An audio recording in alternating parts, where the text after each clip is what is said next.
Hello and welcome. Thank you for joining me today. Happy to have you here. Today, we're going to be talking about how to bring your dreams to life. So, if you have ever been like, why am I not making my dreams come true? Why is this not happening for me? Then I want to kind of give you some reasons that maybe it's not and what you can do about it instead. Okay? So, have you ever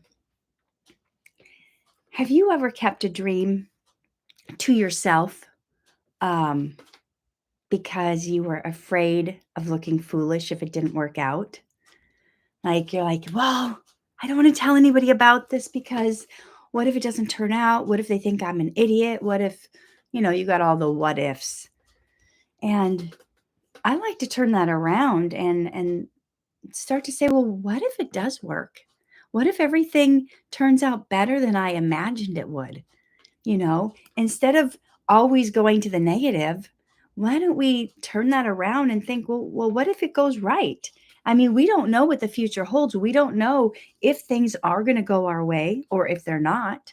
So instead of thinking up scenarios that are going to end negatively, why don't we think of scenarios that are going to end positively?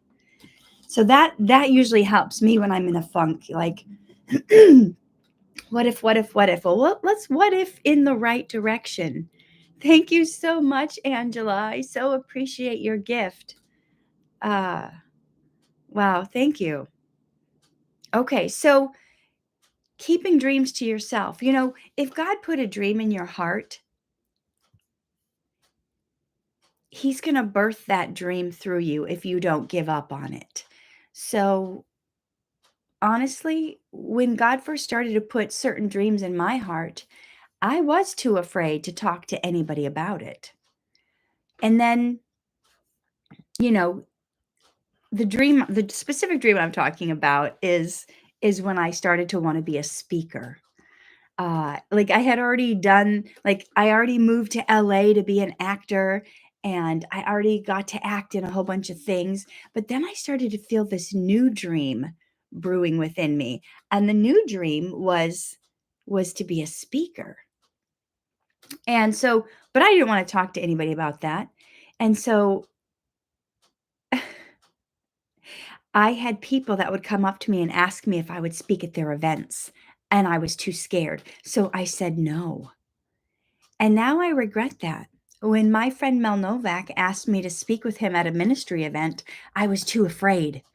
I was scared, and I thought, well, who's going to want to hear from me? Who's going to want to hear anything I have to say? Right? People, they're used to seeing me acting, and like, how am I going to come up with my own words to speak? I'm used to someone just handing me a script, and I'm just doing whatever the script says to do. So those aren't my own words. Somebody else writes them. And I thought, well, how can I do that? How can I, you know, I just didn't think I could. So, and Mel Novak, he would go into prisons. For 39 years, he had this ministry. He would go into prisons, and he would go to homeless shelters and speak at churches. And again, my fear was I wouldn't have anything to say. And so I let that stop me. So that's my fear. Maybe you guys have a fear of starting something yourself. Whatever dream you have a dream hidden in your heart, but you're like, I can't really talk about it.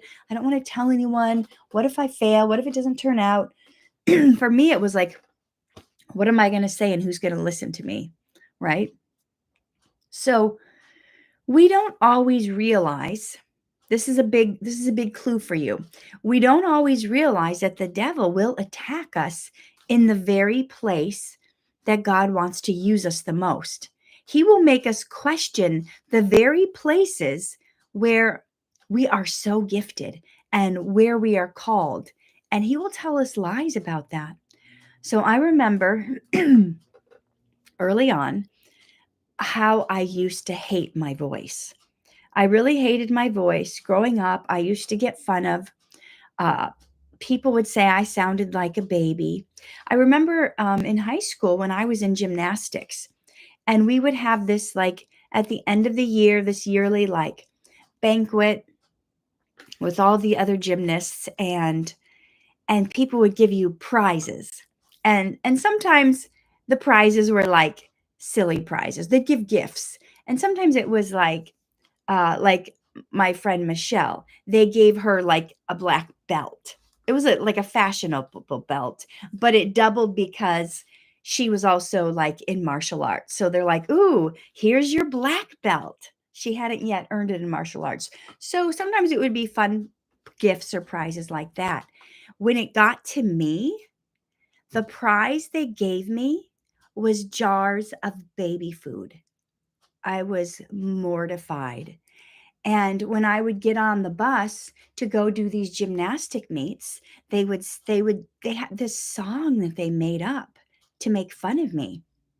And it would go, when I would walk by, they'd say, baby talk, it's a miracle you can walk. And so I had this thing like I was so embarrassed of my voice. And now I've had years of training as an actor, and I've taken all these voice lessons, and I've gotten my voice to be lower now than it used to be. I used to have such a high voice, even as an adult. And when I look back on it, I see part of that was I was really insecure. I had low self esteem. So that fear of talking or speaking in front of others would make me kind of tighten up my voice, close up my throat. And I noticed when I was around my friends, I would have a more relaxed voice, a more deeper voice. But when I was like in situations with new people, or I'm going to auditions, or I'm meeting new people, my throat would tighten up, and I would have this high voice, and I would talk like this. And when people would call me on the phone, I would answer the phone, say hi, and they'd say, "Is your mom home?" And I would be like, "I am the mom." I had Timothy, I had my son Timothy, and people would think I was the child. So I realized I had to train my voice. I had to get confident. I had to be sure of myself. I couldn't do this dream of mine without working on myself. So just because God gave you a dream in your heart and you have every ability to be able to do that dream doesn't mean that you won't sometimes need to have a little work you do on yourself. You may need to do a little something still to get better. So keep that in mind too. Just because God put a dream in your heart and you are gifted and talented there doesn't mean that you won't necessarily have to work on it. Okay. So another thing regarding not liking my voice is I don't know how many times that I lost roles because my voice was too high, or they didn't think my voice matched what I looked like. So, or I would get called in to do these auditions where these roles would be like these really ditzy blondes. I started acting here in my 20s. So they'd like want me to play these really dumb blondes. And though I may have looked like it at the time and my voice may have been high like that, it didn't match who I was. It didn't fit. It wasn't me. It's like people didn't know how to cast me or where to put me in the films. And I remember I had this friend, he was a filmmaker, and he was an Emmy-winning editor. He had won an Emmy for his gift. Thank you so much for the roses. Um, he had this film. He wrote it just for me, and it was this really cool role, and I couldn't wait to do it. He told me, "I wrote this role for you." And when it came time to shoot the film, he cast somebody else. He didn't cast me. And that really hurt me because he told me, "I wrote this role for you in this film." And then when I asked him later, like, "Hey, you know, how come I didn't get that role? Why didn't you cast me?" And he goes, "Well, I wrote it for you and you've got the look, you've got what I wanted for the role, but your voice, your voice isn't it's not good. It doesn't match. It doesn't have the strength to carry this role. And I let all those things pierce my heart and make me feel bad. So, you know, sometimes even people close to you sometimes it may feel like they're sabotaging the dream in your heart. So last year, when I finally decided, you know what, I'm going to start sharing about my dream of speaking. I'm going to start telling people, um, about it because I finally feel ready. I finally feel like God has given me the words to say. I've written all these books. I go live on here every Saturday. I've been doing it for a year, so clearly I haven't run out of things to talk about. So I decided, I got together with a friend of mine who had been my friend for like 10 years. We were Hollywood friends. We met at a Hollywood networking event, and I was drawn to her because she had a script about like a biblical thing. Anyway, um, so I told her, my dream this next year, I want to start pursuing some speaking gigs. I want to become a speaker. And she said, "Oh, no, you will never make money as a speaker." And it was like, oh, even my people who've been my friend for 10 years don't believe in me. So it's so weird because you feel like, well, then I'm just not going to tell anyone. I'm just going to keep it to myself. But that's not always the right answer either. Sometimes we just have to find the right people to share our dreams with, the people that are always going to lift us up and always take us to the next level. Like people who are friends with me, they know I'm going to always be asking them about their dream. How's that going? Have you written today? What have you worked on your goals? Are you working on your dreams? Right? Because when God puts a dream in your heart and you have that spark of fire to do something, you're going to always be met with naysayers. There's always going to be people that they don't get it. They don't understand. Like, why would you want to do that? Because when God called you, it wasn't a conference call. He didn't tell everybody else around you, this is what I called you to do, Nicola. This is what I called you to do, Daniel. Aubrey, this is what I called you to do. Right? He's not going to tell everybody. He's telling you it's something you have to brew within your heart.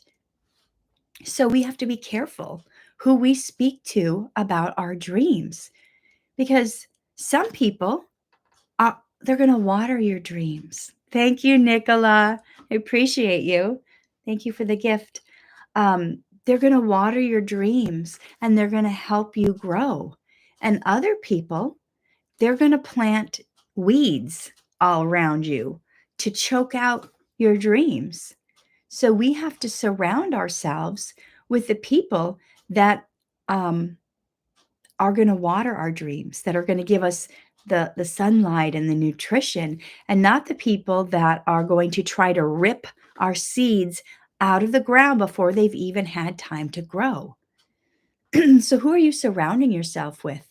Make sure you're looking for the people who want to lift you up, not people who say they're your friend, but they're secretly jealous of you. They're wanting to tear you down. They're wanting to tell you all the reasons it's not going to work out, all the reasons you're going to fail.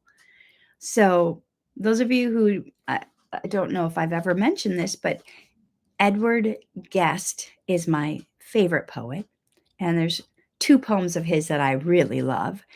And he's got a poem called It Couldn't Be Done. And I want you to listen to this and think about, are there people in your life that are telling you it can't be done?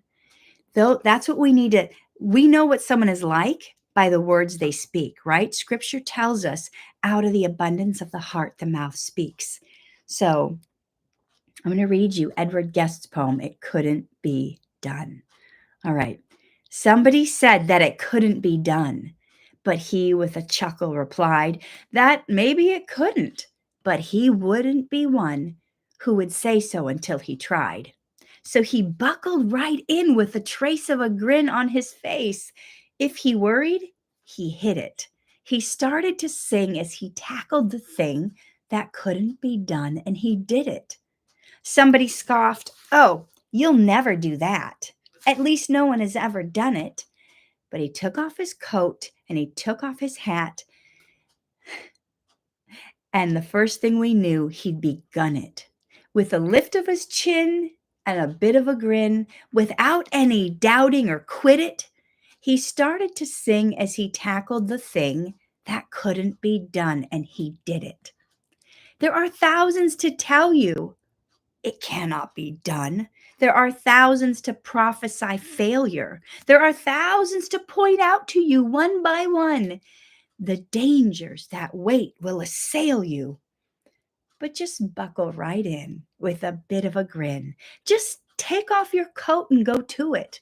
Just start to sing as you tackle the thing that cannot be done, and you'll do it. So, who are you listening to? Are you listening to the voice of empowerment, or are you listening to the voice of defeat? You can't let others project their fear of failure onto you. God does not put a dream in your heart that you and He are not able to achieve. Remember, He says He will do more than you can ask or think or imagine, according to His power that dwells within you. So, the more of Him, the more of God you let dwell inside you, the more bigger and greater things you will be capable of, right? With God, all things are possible. Nothing will be restrained for you, but you have to believe it and you have to speak it. You cannot speak the same words of failure over yourself that all these other people are speaking over you. Don't do that to yourself.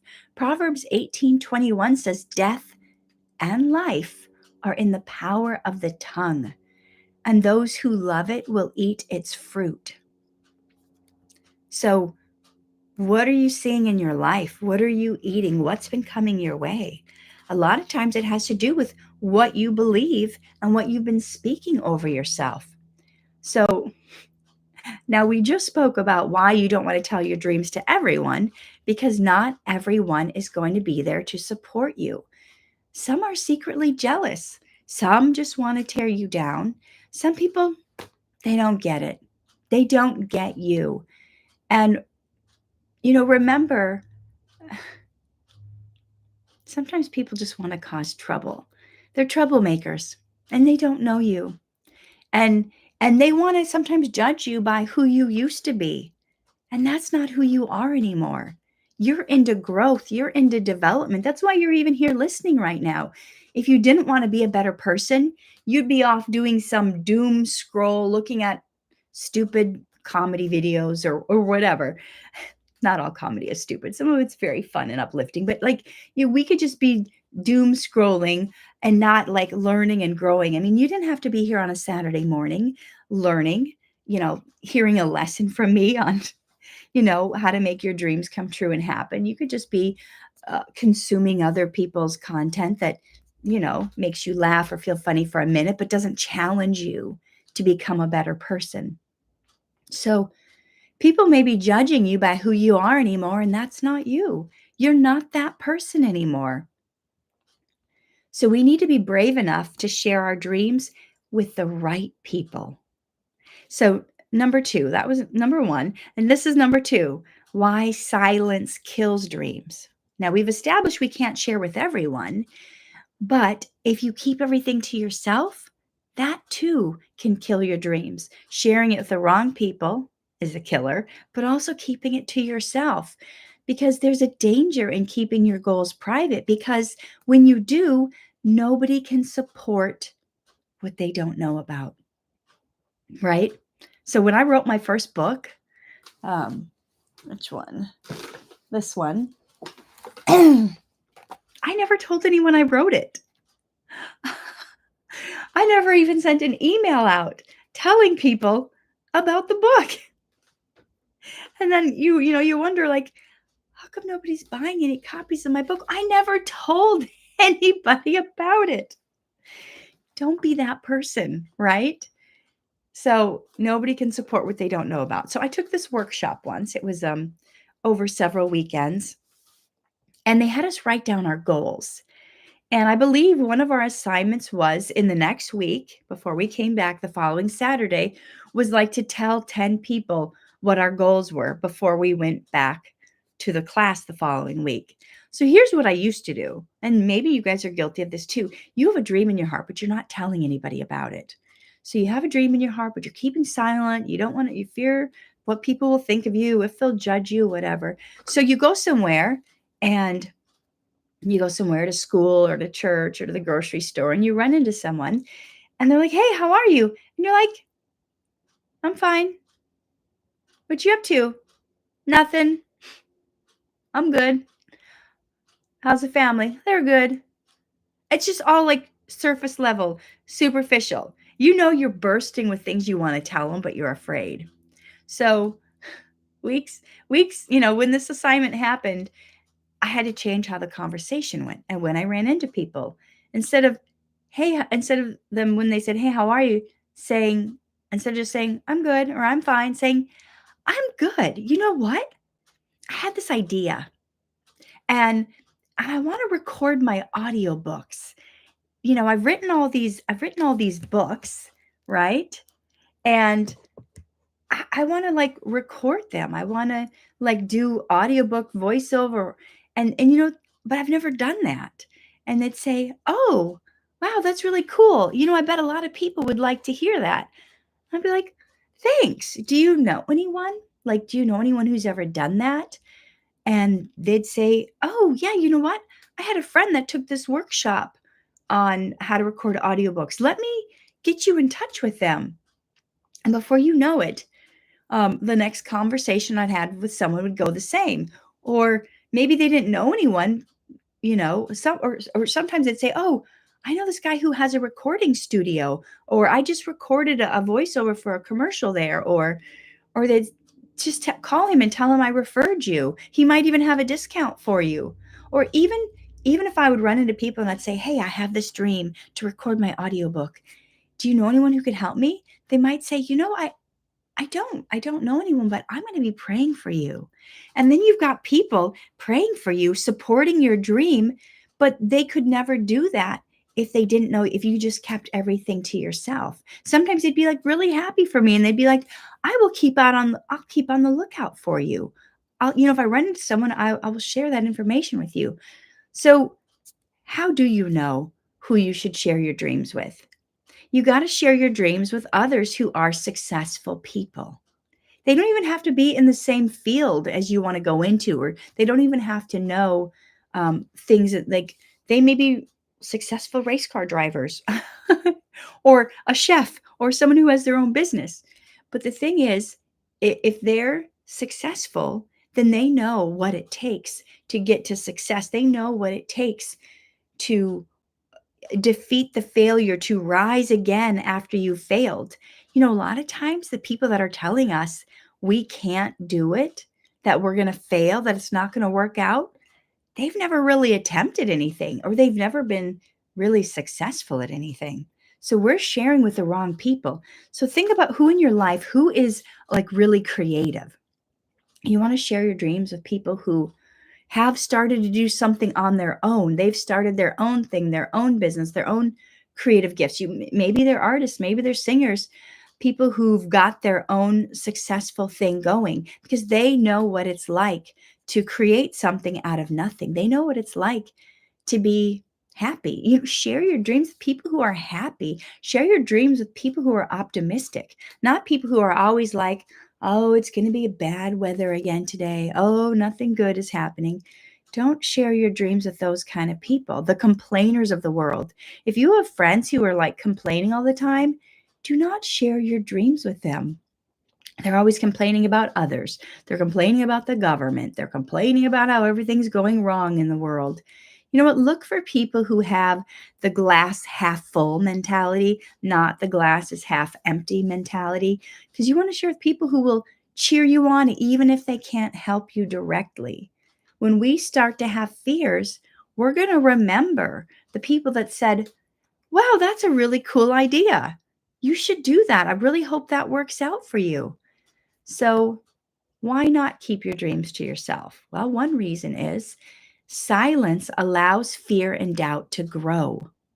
We can't, when we're silent about it and then our fears and our doubts start bubbling up in our brain, we it like suffocates us. We can start to talk ourselves out of the dream. But if we don't tell anyone, then we have no accountability. We start to feel like, I don't know, maybe I can't do it. If we've not told anyone our dreams, it's so easy to quit. But if you've told someone, they can say, "Hey, let's talk about this. Where are you feeling stuck?" I do this with my friends all the time when I see they haven't been working on their goal. Like I just texted my friend earlier this week, "How's your writing going?"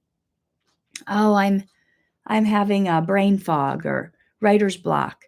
I'm like, "Let's talk about that. Let's brainstorm some ideas." And I said, you can also I gave her, some things that she could do to get unstuck. And then I saw her yesterday, and I was also giving her things she could do to, you know, get unstuck and start writing again. So dreams suffocate in secrecy. You can't keep your dreams secret. You got to tell them to the right people. So, if you told someone, for example, that you're going to quit smoking, well, then you're much more likely to do it. Or you're going to quit biting your fingernails.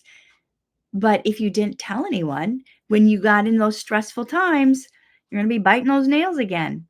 And people would think nothing of it when they saw you with your chewed up nails. But if you told someone next time they saw you, they'd be like, "Hey, are you biting your nails again?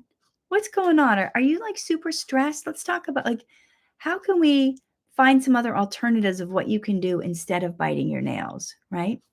So don't only keep it to yourself, right? And don't be so fearful of what others are going to think of you. And even if someone doesn't get it or they want to say, "Oh, that's not going to work out," or whatever, just move on. Move on to someone who is going to support your dreams. So and have accountability partners. There were times where Raina Shante and Giovanna and I, we would text each other every day as accountability partners. Did you write today? Did you work out today? Did you stick to your healthy eating plan today? Whatever it was, we had like a list of things. And we did that for months. And it really, it really helped us be able to like finish our books or keep our healthy agendas that we wanted to have. So when you don't share, when you don't tell someone, it's almost like your dream is a fire, but if it doesn't get the oxygen, like getting those words spoken out so the encouragement was received, the fire will die. A fire will die without oxygen. So we're much more likely to talk ourselves out of any dream that we haven't shared with others. And so now you guys know I've been wanting to record my audiobooks. That's a true story and I haven't yet. So I'm sure some of you are going to keep me accountable. You're going to keep me like, "Hey, Catherine, when are you recording those audiobooks?" Right? So it's good to have people who hold you accountable. So let's make plans to how we can have our dreams happen. Let's write them down. Let's break them down into action steps. I like to say break them down into daily doables. It may be this big, big, big dream, but you can break it down into little bite-sized pieces so that little actions can be taken each day. Even the scripture says in Habakkuk 2, verse 2, write the vision. Make it plain on tablets so that he who reads it may run with it. So you got it in front of you. You've written your goals down. You're looking, post it where you can see it every day so you don't forget about it, so you don't get distracted from it. Have your dreams written down in a place. I have a board you can't see right now at the other end of my office that has a bunch of my goals written down on it. And I look at that every day as I'm sitting here, and that determines what I do. Because how often can you just be sitting at your desk and, "Oh, I guess I'll just check my email. Oh, I guess I'll just see what's happening on social media. Oh, I don't really maybe I'll just go through my mail." And you're not specifically working on those things because it's not in front of you. So keeping your dreams hidden contradicts God's principle of making your vision clear. It's got to be clear to you. So does it really work? Does it really work to write your dreams down? Well, there was Dominican University study by Dr. Gail Matthews in 2015. And they had these participants who were between the ages of 23 and 72. So they had young and old, and they were split into groups with different goal strategies. And those who wrote down their goals regularly and sent progress reports to their friend on how it's going, they sent these updates. They were significantly more successful. Over 70% of them achieved their goals, compared to only 35% of those who did not write down their goals or did not share their goals. Do you hear that? You are twice as likely, 70% versus 35%, to reach your goals if you write them down and you share them. So why don't you just write in the chat right now what your goals are? Let's support each other in the chat with what our goals are. Put it out there publicly for everyone to see, and you will be twice as likely to reach your goals. And maybe you can find a buddy here online that you can support each other with your goals and ask each other each day, what are you working on? How are you making this dream come to fruition? So first, we've got to write down our goals, and second, we've got to share them with the right people and be accountable for the goals. Number 3, the power of speaking it out.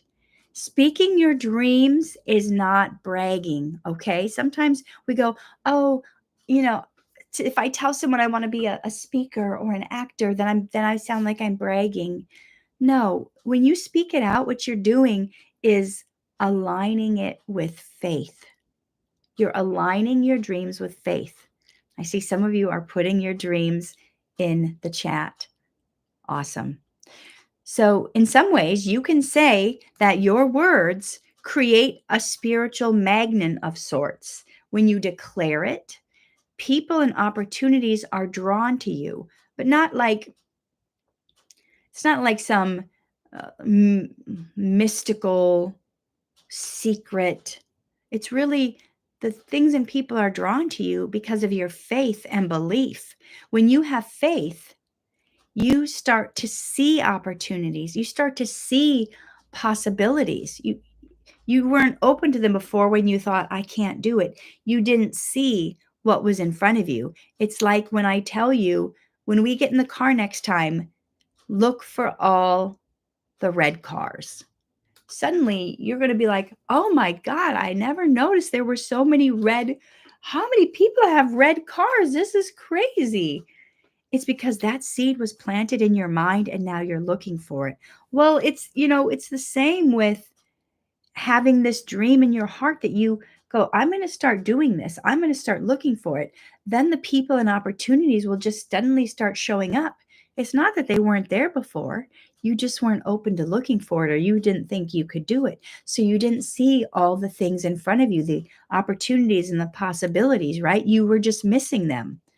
It's like it's like when you complain about all the rainy days. Oh, it's just raining all the time and there's just mud puddles everywhere. I never get to experience the rainbows in life. Well, that's because you're looking down. You're looking down at the mud puddles. Now, if you just looked up when it was rainy days, afterward you would see the rainbows. So you're going to find the things you're looking for if you're looking in the right place, if you're looking up and not looking down, and if you have faith. So Jesus himself modeled this for us, right? Genesis 1:3. He said, let there be light. Guess what happened? Then there was light. When his friend Lazarus died, he was dead for like 3 or 4 days, and he said, Lazarus, come forth. Guess what? He came out of the grave and was alive again. We can't just think our dreams. We have to speak them out loud. And when the negative thoughts come and try to bombard us, we have to speak to them. We have to speak positive things. When something negative happens, don't go, oh yeah, and start thinking all this negative. Speak out the opposite.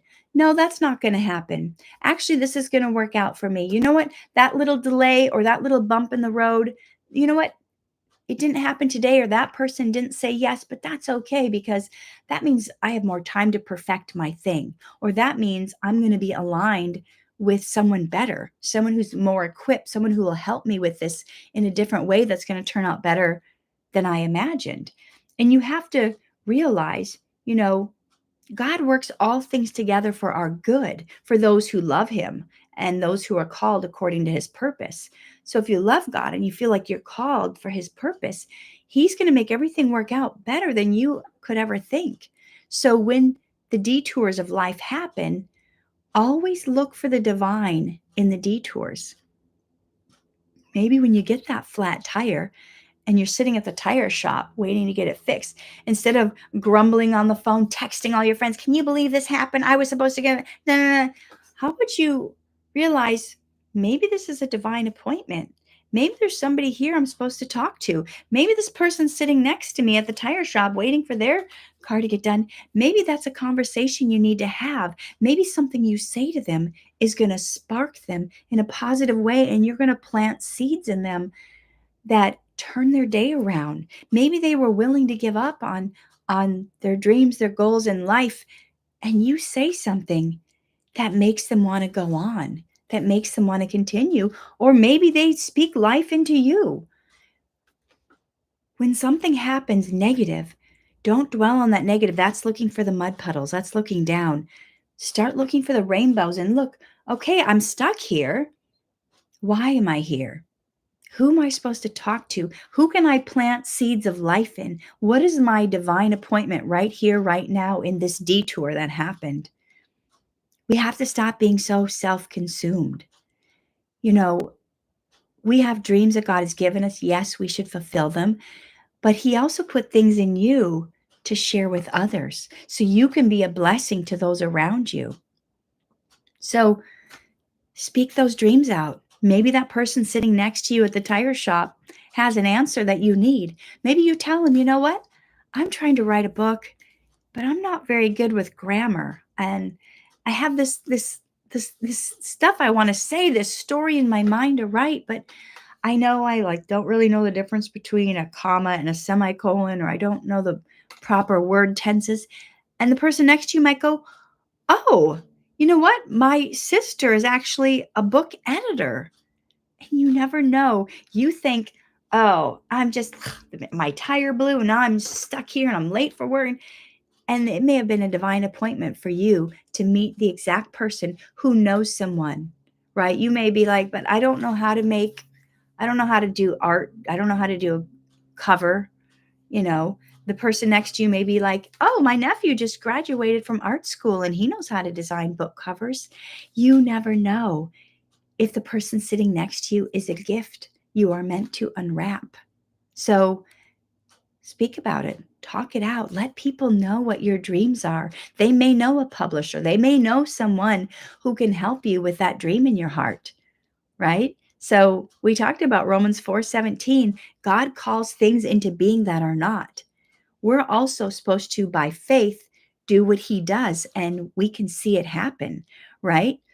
Hebrews 11:1 tells us faith is the substance of things hoped for, the evidence of things not seen. So we have faith that these things that we don't even see yet, we don't even know how it's going to happen, but faith is the substance. When we have faith, it makes it tangible. It turns into a substance.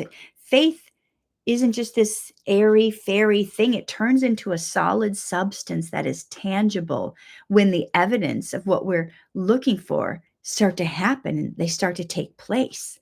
When you have no faith that things are going to work out for you, a lot of times they don't work out for you because you get what you're looking for. You get what you expect.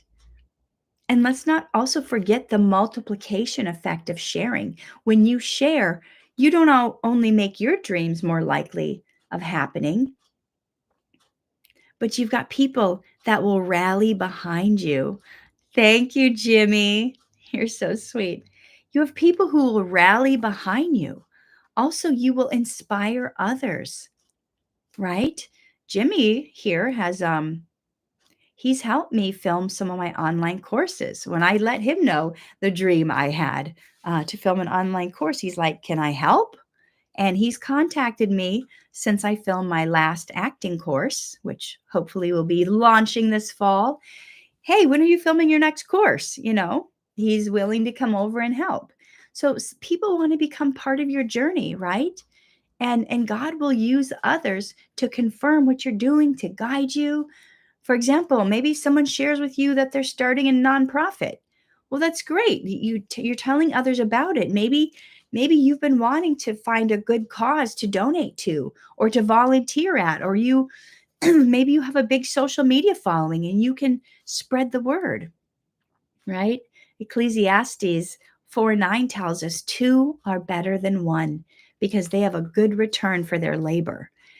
Two, when there's two of you, you're better off, right? The two of you come together and you become one, like marriage, the two become one, and you're better because you have strengths they don't have.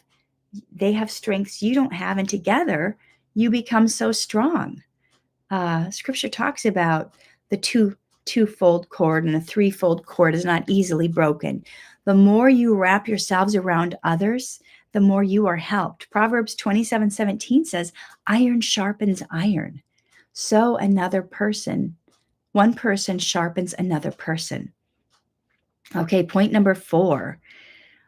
Point number 4 is, so I want to address one reason you might not want to share your dreams, or that you might not even think your dreams have a chance of happening. And that goes back to being concerned with what other people think of you. Who's been guilty of that? Oh, yeah. Worried about what others will think of you. So let's talk about overcoming the fear of looking foolish. That's what I started talking about when we first started talking 45 minutes ago, right? There's this fear of embarrassment. Like, what if I fail? What if I fail and everyone remembers? That's a thought that a lot of people have. But honestly, failure is something every single person in the world has had to endure. And the most successful people in the world have failed more than anyone else. It's those who are attempting great things. Those are the ones that are going to fail. You know what?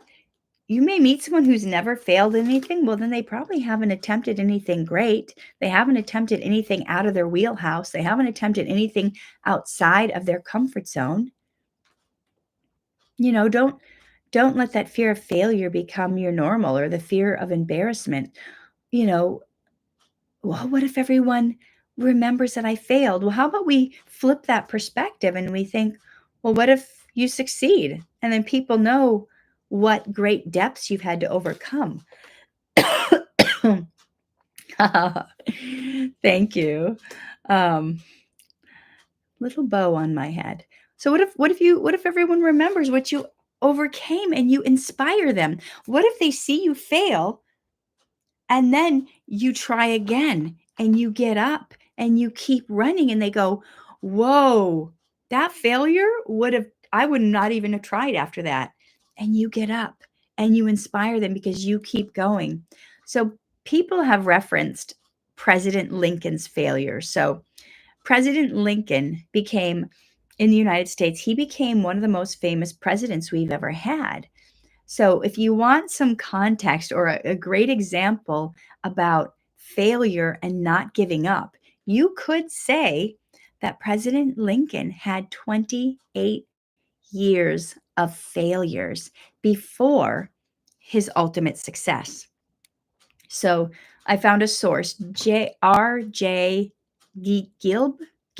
It was this person's blog, and he was chronicling these 28 years of setbacks that President Lincoln had. So in 1832, he lost his job and he was defeated in Illinois state legislature race. In 1833, he failed. His business failed. 1835, personal tragedy. He lost his sweetheart died, and he had an emotional breakdown. In 1838, he was defeated in the run for Speaker of the Illinois House. In 1843, he failed his bid for the U.S. Congress nomination. In 1848, he lost renomination to Congress again. In 1849, he was rejected for the land officer position. In 1854 and 58, he had two failed attempts in the US Senate. In 1856, he was defeated for the vice president nomination. But eventually, in 1860, he was elected president. His failure started in 1832. He had 28 years of trying and trying and trying and trying and trying and trying and getting defeated, defeated, defeated, defeated. What's it going to take for you to give up?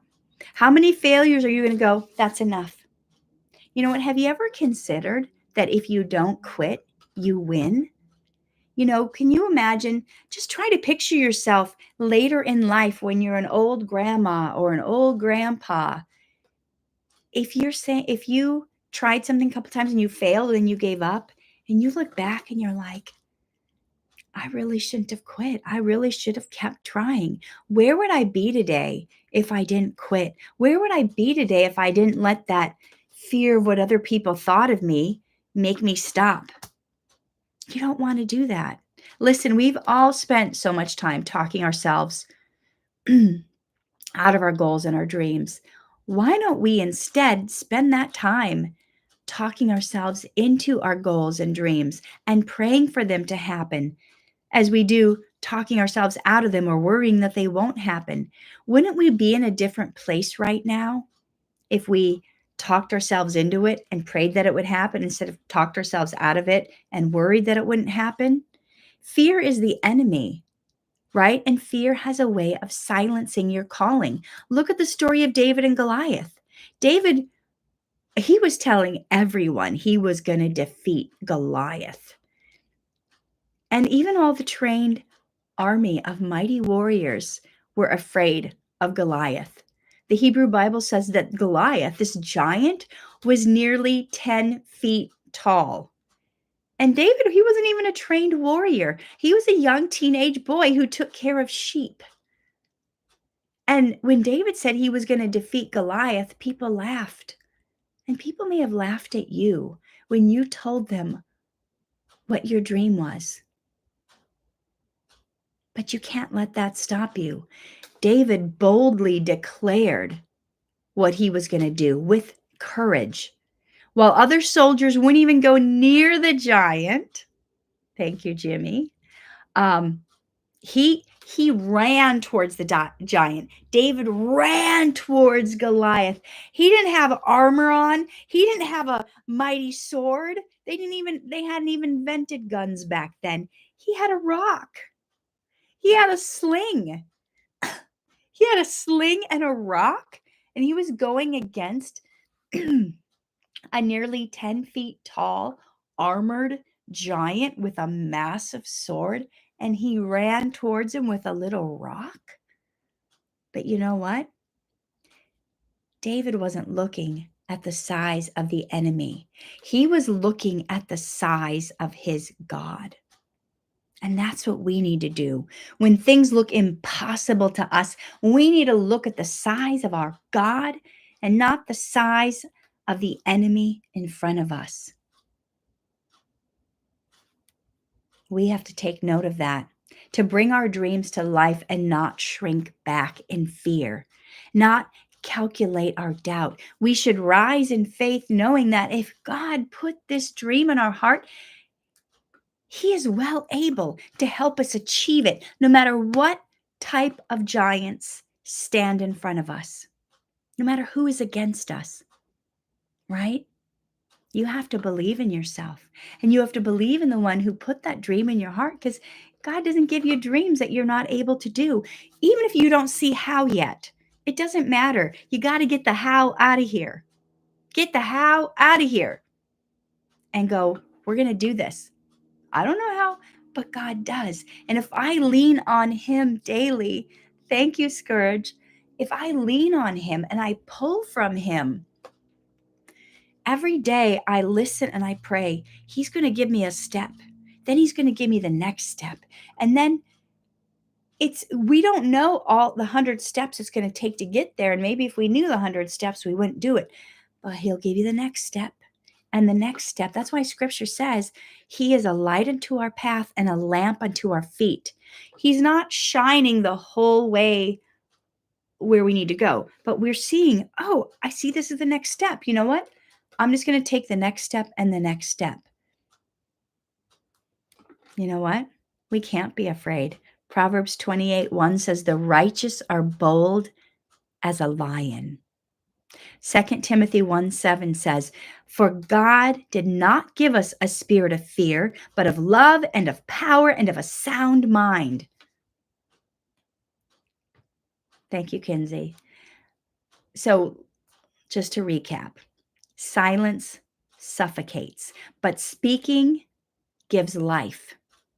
Sharing invites support, wisdom, and opportunities.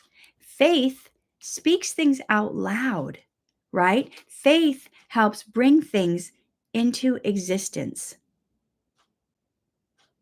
So, can I just, before we end, can I just say a quick prayer for you in your dreams? Dear Heavenly Father, I come before you today. All these people are here watching and they're listening, and there's a spark that has started in them. There's a renewal of hope. There's a renewal of faith. And I pray, God, that you help this grow in this person, to turn this little spark into a flame, into a fire, into whatever it takes to make their dreams happen. I pray that they don't let the failure and the naysayer of others hold them back. Dear Heavenly Father, I pray that you surround them with the right people who are going to help them, who are going to believe in their dreams, and who are going to align themselves with them, that you give them boldness and courage to go after their dreams and not let anyone stop them. In the mighty name of Jesus, I pray. Amen. So, is it going to happen for you? Is your dream going to happen for you? Well, guess what? Matthew 7:7 says, ask and it will be given to you. Seek and you will find. Knock and the door will be open for you. Listen, you got to go get it. You can't just have a dream in here. You got to take it out here. You got to speak it. You got to take action. You have to ask. You have to seek. You have to knock. Then it's going to happen. Then it's going to be open for you. So I would like to end today's teaching with a brand new poem that I wrote. It's going to be, I've never shared this publicly before. This is going to be coming out in my new book, Poetic Prescriptions for Demolishing Depression and Heading to Happiness. It's called Power to Create. Your life is shaped by every choice. It's not all drama and debate, nor is it all the other's fault. You hold the power to create. You'll change your situation by the words that flow from out your mouth. You can declare a turnaround when all is heading south. When nothing is going quite right, don't claim defeat and seal your fate. Call forth those things that are not yet. With faith and God, you co-create. Don't say your goal is out of reach. Even if it was before, say, I do all things with ease, and I'm called and made for so much more. When fog and storms have veiled your path, you'll find yourself confused, perplexed. Instead of giving up, hold on and ask, Lord, what should I do next? The tongue's a force for life or death. So watch what you believe and state. Go mold your own experience. You hold the power to create. Thank you for being here. Any last